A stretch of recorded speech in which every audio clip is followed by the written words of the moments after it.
Hello students, I hope you all are fine. Today we are going to begin with lesson 2 of First Flight, Nelson Mandela Long Walk to Freedom. Long Walk to Freedom is Mandela's autobiography, आत्मकथा. Nelson Mandela ने स्वयं लिखी थी. Nelson Mandela was the first black president of South Africa. जैसे भारत में Britishers ने rule किया, बहुत समय तक साउथ अफ्रीका में भी अपार्थीड पॉलिसी चल रही थी. अपार्थीड पॉलिसी यानी जब policy of a system of racial discretion segregation, जब किसी को रंग के आधार पर अलग अलग किया जाए, भेदभाव किया जाए उनसे, तो that is apartheid policy. South Africa में वही थी. नेल्सन मंडेला ने साउथ अफ्रीका के ब्लैक पीपल के लिए, अश्वेत लोगों के लिए आवाज़ उठाई और उसके लिए उन्हें 27 वर्ष जेल में भी बिताने पड़े. अपने जीवन के 27 वर्ष 27 years spent in jail. African National Congress party के वो प्रेसिडेंट भी रहे. उस पार्टी की तरफ से ही उन्होंने चुनाव भी लड़ा और फर्स्ट डेमोक्रेटिक इलेक्शन जब साउथ अफ्रीका में हुए, लोकतंत्र चुनाव हुए, तो उसमें नेल्सन मंडेला जीते और 1994 में उन्होंने अपनी शपथ ली as president of South Africa. उन्हें साउथ अफ्रीका का गांधी भी कहा जाता है, क्योंकि जैसे गांधी जी ने भारत में आज़ादी के लिए संघर्ष किया, नेल्सन मंडेला ने सत्याग्रह के माध्यम से ही साउथ अफ्रीका में संघर्ष किया, वहाँ के अश्वेत लोगों के अधिकारों के लिए, ब्लैक पीपल के लिए. This lesson begins from the day. This is actually a part of an extract of Mandela's autobiography. Mandela की जो आत्मकथा है उसका एक अंश है, ये हमारे लिए एक्सट्रैक्ट है. और ये शुरू होता है उस दिन से जब Nelson Mandela first black president के तौर पर अपनी शपथ ले रहे थे. 10th May, dawned bright and clear. Dawn, DAWN, यानी rise, emerge, शुरुआत होना, begin होना, early in the morning. 10 मई की सुबह बहुत ही साफ, bright. For the past few days, I had been pleasantly besieged by dignitaries and world leaders who were coming to pay their respect before the inauguration. Nelson Mandela इसमें क्या कहते हैं, पूरे lesson में आई किसके लिए यूज किया गया है, मंडेला के लिए. ठीक है. नेल्सन मंडेला इसमें कहते हैं कि पिछले कुछ दिनों से आई हैड बीन प्लीजेंटली यानी हैप्पीली. इस लेसन में आपको बहुत से डिफिकल्ट वर्ड्स मिलेंगे. Write them in your notebooks as you will get them in your answers also. And this is a good opportunity to learn some new words. Besieged, surrounded by. Surrounded, घिरा हुआ था. किससे? Dignitaries और यानी respected लोग, जो सम्मानित व्यक्ति हैं विश्व भर के, वो सब मेरे आसपास थे. वर्ल्ड लीडर्स, पूरी दुनिया के नेता. क्यों? क्योंकि they had come to show to pay their respect before inauguration. What is inauguration? वो आए हुए थे वहाँ अपनी रिस्पेक्ट दिखाने के लिए, अपना एक दिखाने के लिए, जताने के लिए कि हाँ, हम आपके साथ हैं. हम साउथ अफ्रीका की पहली जो डेमोक्रेटिक गवर्नमेंट है, हम उसको सपोर्ट कर रहे हैं. अपना सपोर्ट देने के लिए वो वहाँ आए थे. इनॉग्रेशन का मतलब होता है हिंदी में जिसे हम कहें उद्घाटन, किसी चीज़ का उद्घाटन, formal opening. Inauguration word use किया जाता है शपथ ग्रहण समारोह के लिए. जब फॉर्मली कोई पॉलिटिकल लीडर, इन्वेस्टिट्योर सेरेमनी भी इसे हम कहते हैं, जब ऑफिशियली फॉर्मली उन्हें पावर हैंड ओवर की जाती है, सत्ता सौंप दी जाती है, दैट इज इनॉग्रेशन सेरेमनी. तो इनॉग्रेशन सेरेमनी के लिए, नेल्सन मंडेला की इनॉग्रेशन सेरेमनी के लिए बहुत सारे सम्मानित व्यक्ति वहां आए हुए थे. The inauguration would be the largest gathering ever of international leaders on south African soil. South Africa की जमीन पर ये शायद आज तक की सबसे बड़ी गैदरिंग थी।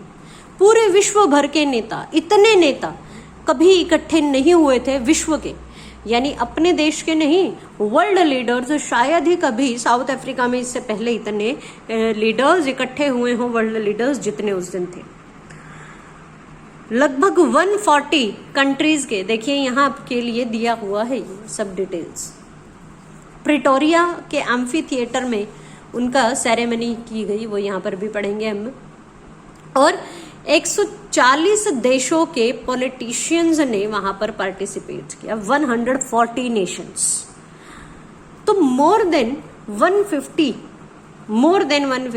क्योंकि किसी एक देश का एक व्यक्ति तो नहीं आते, बहुत सारे नेता वहां इकट्ठे हुए, वर्ल्ड लीडर्स थे, to show their support, to show their respect to South Africa's first democratic non racial government.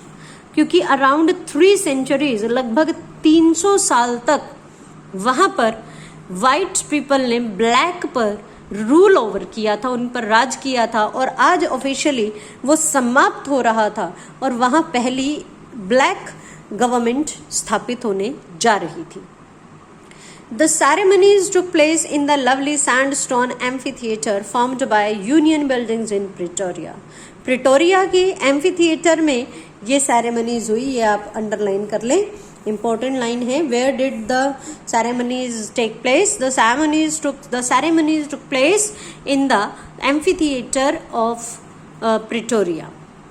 नाम है जगह का। एम्फीथिएटर क्या होता है? एम्फीथिएटर एक ऐसी जगह, ओपन थिएटर आप कह सकते हैं, जिसमें ग्राउंड में बीच में एक स्टेज बनी हुई होती है और चारों तरफ सीढ़ी नुमा सीट्स बनी हुई होती है। स्टेज तो बीच में होती है और सीट बैठने के लिए ओपन ग्राउंड की तरह ही होता है, और चारों तरफ उसमें गोलधारे में सीढ़ियां बनी हुई होती है जिन पर लोग बैठते हैं, दर्शक बैठते हैं। तो उस एम्फीथिएटर में ये सेरेमनीज हुई। For decades this had been the seat of white supremacy. कई दशकों से ये व्हाइट सुप्रीमेसी यानी गोरे लोगों की सरकार थी। सुप्रीमेसी जो सुप्रीम है, सबसे ऊपर है, और वहां पर व्हाइट लोग ही रूल कर रहे थे। Now it was the site of rainbow gathering of different colors and nations for the installation of South Africa's first democratic and non-racial government. आज मानो रेनबो कलर की तरह वो दिखाई दे रहे थे। अलग अलग देशों के व्यक्ति थे, अपनी पारंपरिक वेशभूषा भी अगर उन्होंने पहनी हुई, तो वहां पर अलग अलग गोरे भी थे, काले भी थे, हर तरह के व्यक्ति वहां बैठे हुए थे, नेता बैठे हुए थे अलग अलग देशों के।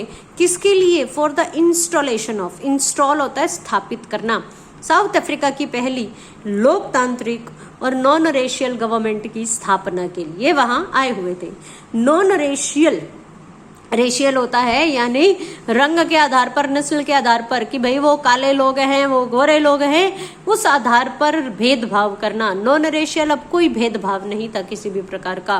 On that lovely autumn day I was accompanied by my daughter Zenani. और नेल्सन मंडेला अपनी बेटी के साथ वहां गए, अकम्पनी साथ होना। ऑन द पोडियम, सबसे पहले पोडियम यानी कि वो जो वहां स्टेज बनी हुई थी, उस पर सबसे पहले किसने शपथ ली? Mister de Klerk was first sworn in as second deputy president. दूसरे उपराष्ट्रपति के तौर पर मिस्टर डी क्लार्क ने सबसे पहले शपथ ली। स्वॉन, स्वीयर होता है शपथ लेना। देन उसके बाद किसने शपथ ली? Thabo Mbeki was sworn in as first deputy president. ये है नेल्सन मंडेला, उन्होंने फर्स्ट डिप्यूटी प्रेसिडेंट के रूप में शपथ ली। And when it was my turn, और फिर नेल्सन मंडेला की बारी थी as the president of South Africa, he pledge to obey and uphold the constitution, to devote my self to the well being of republic and its people. जो एक नेता शपथ लेते हैं, देश के राष्ट्रपति प्रधानमंत्री शपथ लेते हैं, वही उन्होंने लिया। और वो हमेशा क्या प्लेज करते हैं? प्लेज होता है प्रतिज्ञा करना। उन्होंने प्रतिज्ञा की, उन्होंने शपथ ली कि वो ओबे करेंगे, पालन करेंगे, अपहोल्ड करेंगे, ऊंचा उठाए रखेंगे। यानी सर्वप्रथम सबसे पहले देश में क्या पालन होगा? कॉन्स्टिट्यूशन का, संविधान का। टू डिवोट माई सेल्फ, और पूरी तरह से स्वयं को समर्पित कर देंगे इस रिपब्लिक की, इस गणतंत्र की वेलबींग के लिए। यहाँ की जो जनता है, इस गणतंत्र की स्थापना के लिए स्वयं को पूरी तरह से समर्पित कर देंगे, इसके लिए किसी प्रकार का भेदभाव नहीं करेंगे। To the assembled guest and watching world I said, जो लोग वहाँ इकट्ठे थे उन्होंने उन सबको क्या कहा, ये है नेल्सन मंडेला की स्पीच इन ब्रीफ। उन्होंने जो वहाँ कहा, लोगों को संबोधित किया, जो राष्ट्र को संबोधन किया, वो हम पढ़ेंगे। और यहाँ पर इसमें बताए हैं नेल्सन मंडेला के विचार कि वो अपने देश को क्या बनाना चाहते थे, कैसा उन्हें उस दिन महसूस हो रहा था। तो अभी आप इसे यहाँ तक पढ़ें। For today read the lesson up to here, right all the difficult words. Thank you.